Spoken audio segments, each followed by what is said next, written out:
hello friends की खबर আপোনালোকৰ সকলোৰ ভালনে আজি মই আপোনালোকলৈ এটা কচু ৰেচিপি আগবঢ়াম চাবচোন আপোনালোকে তাৰ কাৰণে মই এই কচু আদা নহৰু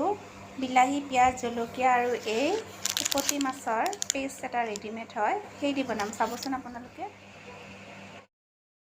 এয়া মই কাটি কুটি ৰেডি কৰি লৈছো এতিয়া বনাম চাবচোন আপোনালোকে কেৰাহীটো গৰম হ'ল এতিয়া অকমান মিঠাতেল দি দিওঁ